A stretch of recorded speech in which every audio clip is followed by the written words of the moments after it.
le temps qui va comme ça, mais par contre quand on perd son fils ou sa fille, ou des gens plus jeunes, c'est déjà beaucoup plus difficile. Alors, Daniel Chinès, bonjour. Bonjour Loïc. Voilà, ça va beaucoup mieux. Pourquoi avez-vous écrit ce livre, tout d'abord, dans les plis du chagrin, et les personnes qui vont lire ce livre peuvent-elles trouver un réconfort, une parade, entre guillemets bien entendu, à cet immense chagrin? Je pense par exemple quand on perd son compagnon après 40, 50 ans de vie commune, c'est vraiment effrayant parce que on sait que la mort c'est définitif et que rien ne pourra remplacer cette absence.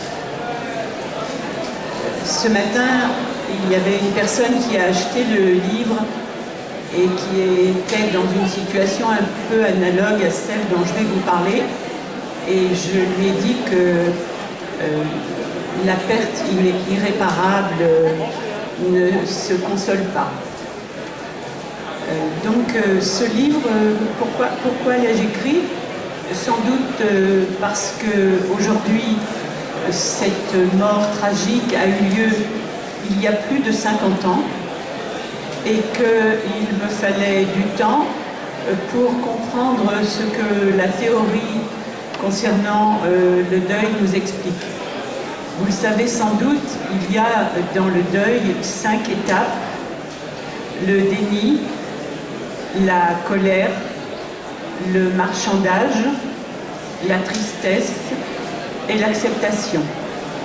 Alors ça, ce sont les mots théoriques, mais derrière ces mots, il y a un vécu, et je crois que je suis arrivée aujourd'hui, à l'âge que j'ai, à l'acceptation de cette mort tragique qui a eu lieu en 1961. À cette époque, je perds mon frère, il a 20 ans, et il est promis à une très belle carrière de scientifique, et il meurt brutalement dans un accident de voiture.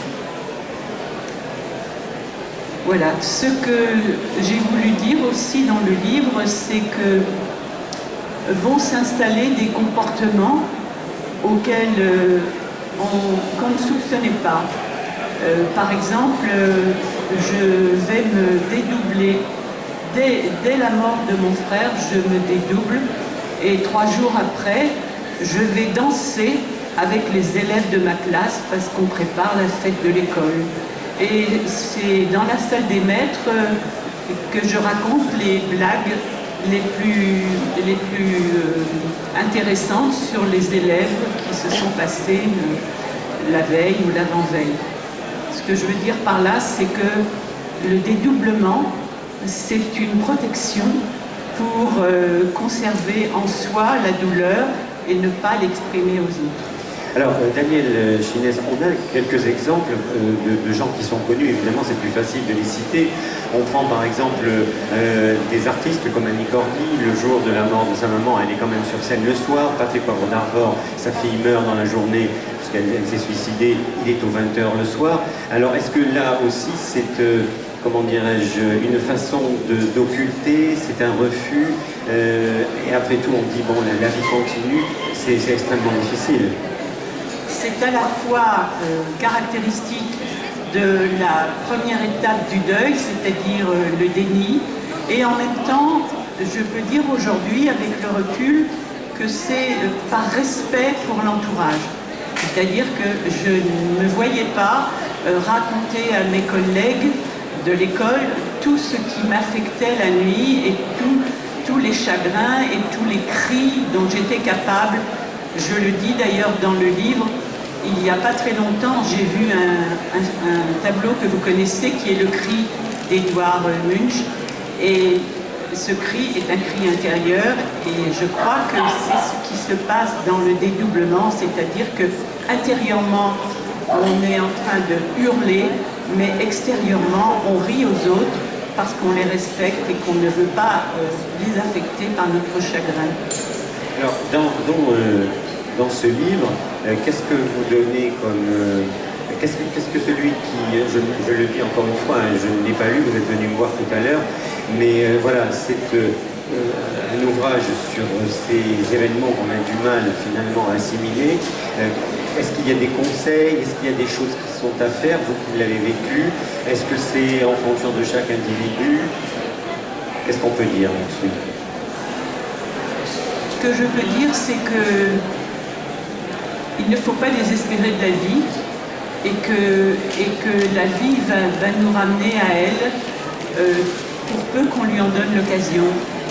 Dans cette tragédie que nous avons vécue, j'ai pris conscience que mes parents, donc qui avaient perdu leur fils, étaient capables de revivre et de retravailler et de remiliter.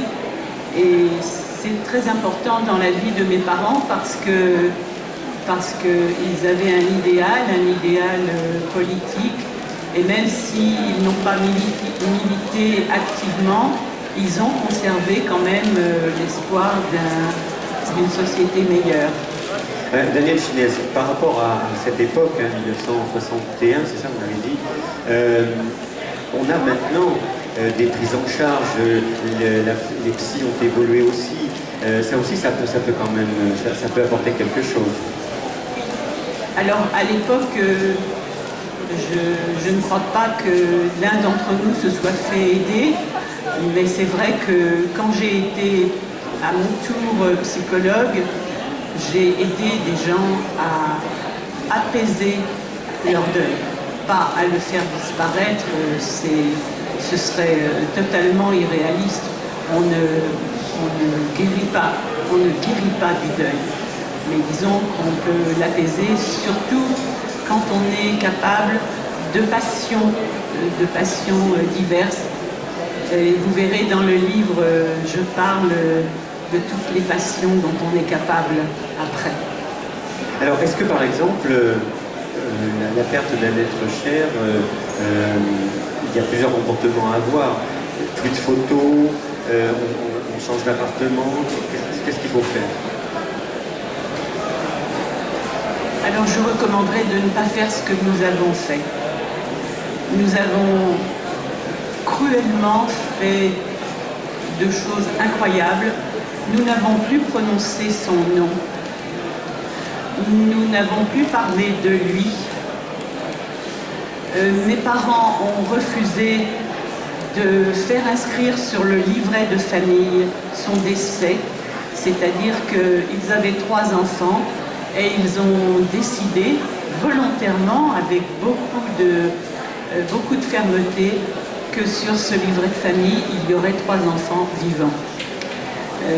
Je préconise aussi de ne pas faire ce que nous avons fait, c'est-à-dire nous avons enfermé toutes ses affaires, tout ce qu'il aimait dans une armoire en formica que nous avons ouverte, mon jeune frère et moi, au bout de 53 ans. Et je trouve que c'est d'une cruauté incroyable parce que cette armoire, elle était là, elle était sous nos yeux. Et par conséquent, ce chagrin, il était constamment activé, constamment actif à cause de cette vision que nous avions. Je crois qu'il faut parler. Il faut parler du décès, il faut parler de toute la joie de vivre que cet homme, puisque c'était quand même un homme, il avait déjà 20 ans, que tout ce que cet homme nous a apporté comme joie quand il était vivant. Alors autrefois, Daniel Ginès, on portait le deuil, les gens s'habillaient en noir pendant 1 an, et après on modulait un petit peu dans les couleurs. Est-ce que c'était pas là encore un moyen d'alourdir le climat et d'empêcher finalement, non pas de faire le deuil, mais d'empêcher l'oubli? Sans doute, puisqu'on portait le deuil pendant, je crois, 1 an, le demi-deuil ensuite avec la couleur violette. Nous n'avons pas porté le deuil, sauf ma mère qui l'a conservé pratiquement toute la vie, et nous n'avons pas réussi que récemment à lui faire retirer ses vêtements de deuil. Je crois que le deuil, c'est très difficile à porter pour les autres. C'est-à-dire que c'est une vision insupportable du chagrin de l'autre qui ne nous aide pas personnellement à nous apaiser. Si vous me permettez, Loïc, je voudrais dire que dans ce livre aussi, je parle de deux sortes de deuil. Je parle du deuil traumatique, c'est-à-dire de l'annonce d'un décès auquel on ne s'attend pas. Et c'est le cas d'André, donc, qui est mort à 20 ans dans un accident de voiture. Et puis je parle ensuite de la mort de mon père, qui est mort d'un cancer 3 ans après le décès d'André, et qui est mort d'un cancer. C'est lié en fait. Voilà, je pense, et les psychologues le disent, que les cancers surviennent sur des terrains immunitaires fragiles et déficitaires. Je pense que le sien était totalement en déroute par rapport à la culpabilité et le remords qu'il avait vis-à-vis de son fils chéri qu'il n'avait pas prémuni, par exemple, contre les accidents de voiture en lui apprenant à conduire. Mais mon père meurt d'un cancer et ce que je voudrais dire, c'est que aussi douloureuse que soit la perte d'un père, surtout quand il a 48 ans comme le mien, on s'y attend, on s'y prépare. C'est court 3 mois, vous me direz, entre le moment où on apprend qu'il va mourir et le moment où il décède. Mais il n'empêche qu'on a le temps de lui dire au revoir, même si c'est une pensée intérieure et qu'on joue la comédie jusqu'à la fin en lui disant « Mais papa, bien sûr que tu vas guérir, tu n'as qu'une pleurésie. » Mais voilà, je me suis préparée. Et peut-être aussi parce que vous avez dit tout à l'heure, Loïc, que c'est dans l'ordre des choses de perdre ses parents. Il me semble que cette mort-là, je l'ai acceptée. D'ailleurs, Daniel Chinès, on voit sur la 4e de couverture, au bout du fil, le gendarme a seulement dit « Ma pauvre dame, il n'a pas pu prononcer le reste ». Donc on est dans le choc d'une violence inouïe, parce qu'on ne s'attend pas justement à cette mort. Et beaucoup d'entre nous, on se souvient d'ailleurs que dans les années 60-70, il y avait quand même sur les routes à peu près entre 16 et 17 000 morts. Ce qui fait quand même un certain nombre de familles qui ont dû être confrontées à ce type de mauvaises nouvelles que l'on vous apprend comme ça par téléphone, ou simplement le gendarme qui vient sonner. Sur une note un petit peu plus légère, est-ce que c'est votre premier livre, Daniel? Ah non, c'est le 6e. C'est le 6e, voilà. Oui, c'est le 6e. J'ai d'abord écrit sur l'autorité parentale, sans doute en réaction à l'éducation que j'avais reçue. Et puis ensuite, un livre sur les couples pour donner aux couples le moral en leur disant que même quand ça ne se passait bien, on allait trouver des solutions. Voilà, donc j'ai écrit Pourquoi lui, pourquoi elle. Et puis ensuite une saga sur 3 volumes qui va de 1922 à 1947, où je raconte ce que vit une famille d'émigrés siciliens à Paris dans les années 20, dans les années folles, et comment on survit quand il faut à la fois travailler et puis sortir de la misère. Quelque chose en préparation? Oui, alors je suis en train d'écrire un livre nettement plus gai que celui-là. C'est un homme qui ne se sent pas bien et qui va trouver une psychologue, et il va évidemment lui arriver toutes sortes d'aventures et de mésaventures. Voilà, Daniel Chinès, donc dans Les Plis du chagrin, Lettre à l'absent. Il y a une très belle phrase que j'ai entendue l'autre jour, je crois que c'est dans la religion juive, on ne dit pas que les gens sont morts, on dit il ou elle s'est absenté. Je trouve que c'est assez élégant comme formule et c'est moins traumatisant. Ça laisse aussi une idée de retour. Oui. Il est beaucoup question de l'âme dans ce livre. Je crois que je ne vais pas en dire plus, mais j'ai la croyance que les âmes se retrouvent.